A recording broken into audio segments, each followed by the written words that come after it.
Потребно е враќање на довербата кај граѓаните, промена на риториката на политичките елити, поразлична кампања од онаа на која сме навикнати последните 3 децении, неопределените гласачи да излезат и да ја дадат поддршката за некоја од понудите на маса во вториот круг од локалните избори.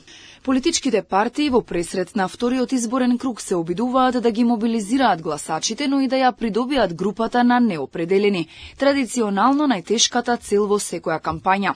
Експертите сепак предупредуваат дека ентузијазмот кај оваа категорија граѓани е на ниско ниво и дека помеѓу два круга е речиси невозможно да се направи значаен пресврт. Според првиот човек на Институтот за демократија Марко Трошановски, бројката на гласови може да биде променета единствено преку политичките и коалициони комбинаторики. Оние кои што биле демотивирани во првиот круг да не излезат или да го поништат своето ливче во неважечко, сигурно нема од понудата да се во вториот круг да се предомислат. Тие би требало да се предомислат или мотивираат првично во првиот круг од тоа што било на менито, меѓутоа очигледно дека биле разочарани, така што многу тешко неопределени гласачи. Она што очекувам во вториот круг да ја зголеми бројката на гласови дадени за кандидатите е комбинаториките помеѓу партиите што ќе изостанат. Во суштина, дека кај неопределените има разочарување покажува и бројката на неважички ливчиња која од избори до избори се менува.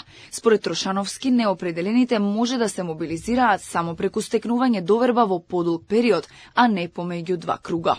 Немам да сугерирам волшебно решение, формула за како неопределените повторно да се активираат за во растојание од два изборни круга.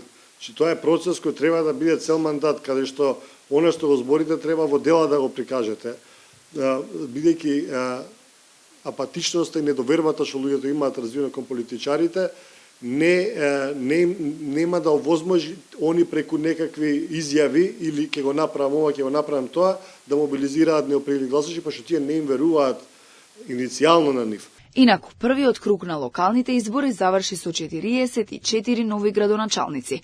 Во 33 општини ќе има втор круг, а во 3 ќе се повтори првиот поради недоволен цензус. ВМРО ДПМН доби градоначалници во 32 општини, а опозицијската СДСМ во 3. ДУИ и коалицијата доби 4 градоначалници, а вреди во 5 општини. За град Скопје силите ќе си ги одмерат Орце Ѓоргиевски од ВМРО ДПМН и Амар Мециновиќ од Левица, додека кандидатката на СДСМ Каја Шукова беше четврта по бројот на освоени гласови.